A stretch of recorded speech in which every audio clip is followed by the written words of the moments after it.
नमस्कार मित्रांनो, मी प्रकाश पिटकर. आज मी तुम्हाला कोब्रा या पुस्तकाची गोष्ट सांगणार आहे. पुस्तकाचे लेखक आहेत फ्रेडरिक फोर्सिथ. त्या दिवशी डिनर पार्टीसाठी व्हाईट हाऊसमध्ये 20 बडे पाहुणे आले होते. अफगाणिस्तान आणि इराकच्या युद्धात जखमी झालेल्या अनेक सैनिकांसाठी सैन्यातली ही मंडळी गेली 9-10 वर्ष खूप काम करत होती. अमेरिकेच्या अध्यक्षांनी या मंडळींना सहकुटुंब आमंत्रित केलं होतं, त्यांच्या या मौलिक कार्याविषयीची पावती म्हणून. साहजिकच फर्स्ट लेडी यांनी स्वतः त्यांच्याबरोबर फिरून त्यांना व्हाईट हाऊस दाखवलं. नंतर हलकी ड्रिंक्स पार्टी झाल्यावर सगळे जेवणासाठी टेबलवर बसले. व्हाईट हाऊसचा सगळा अनुभवी सेवक वर्ग मोठ्या अदबीनं त्यांना सर्व्हिस देऊ लागला. वातावरणात एक वेगळीच अदब जरी असली तरी सगळे मोकळेपणानं आणि आनंदात गप्पा मारत होते. त्याचवेळी सूप देत असताना एका वृद्ध सेवक स्त्रीच्या डोळ्यातून अश्रू यायला लागले. तिचे हात देखील कापत होते. वातावरणात हलका तणाव आला.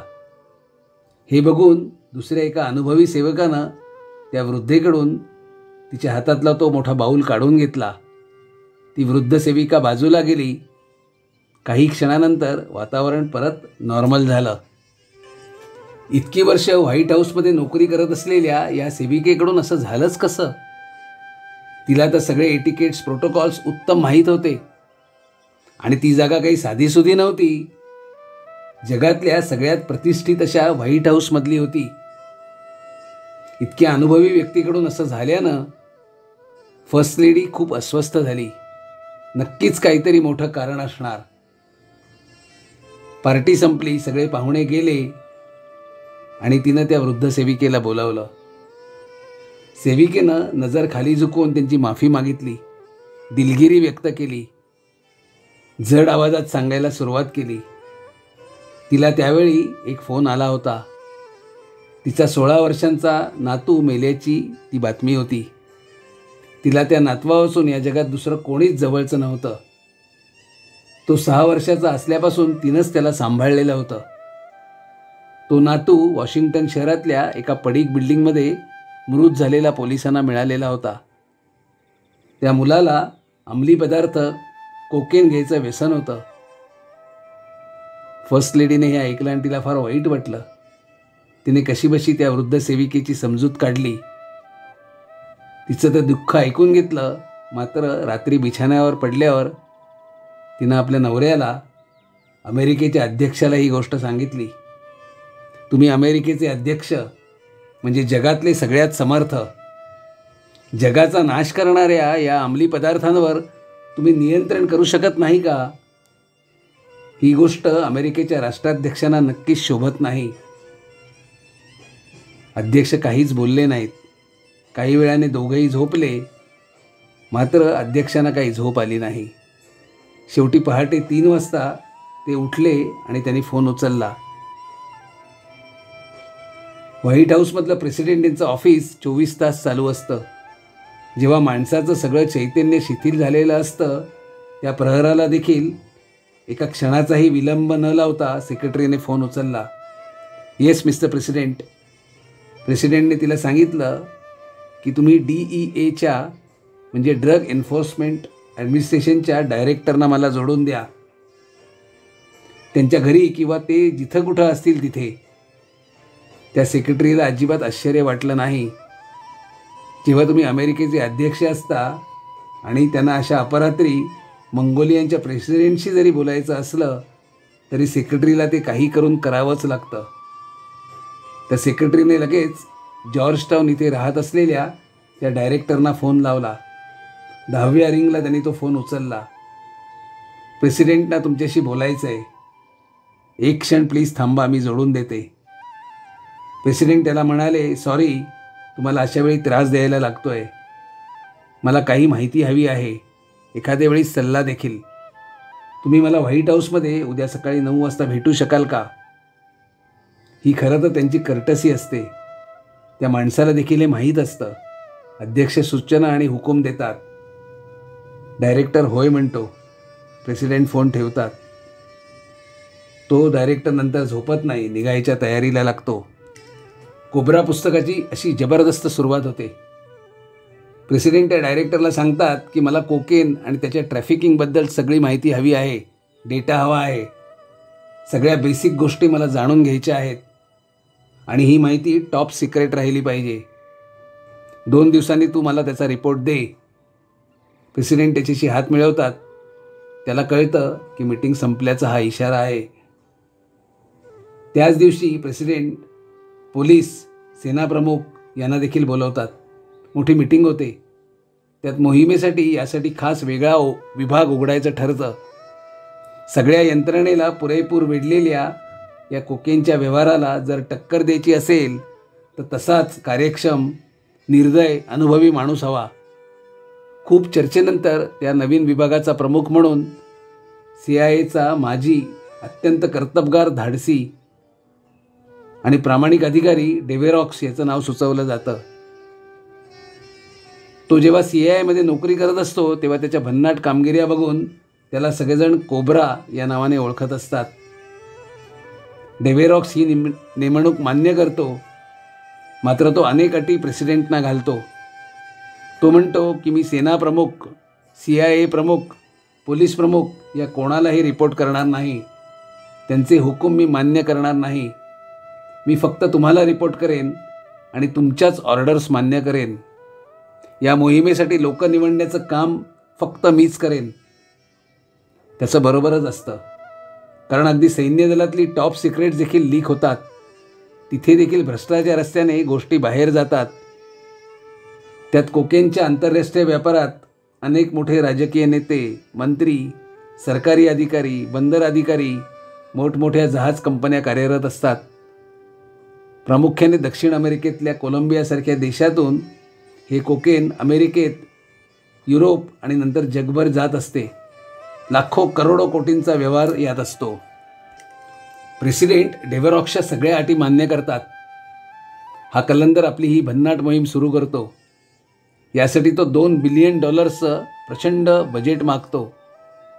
ते कुठं आणि कसं खर्च करायचं याचा हिशोब तो कोणालाही देणार नसतो.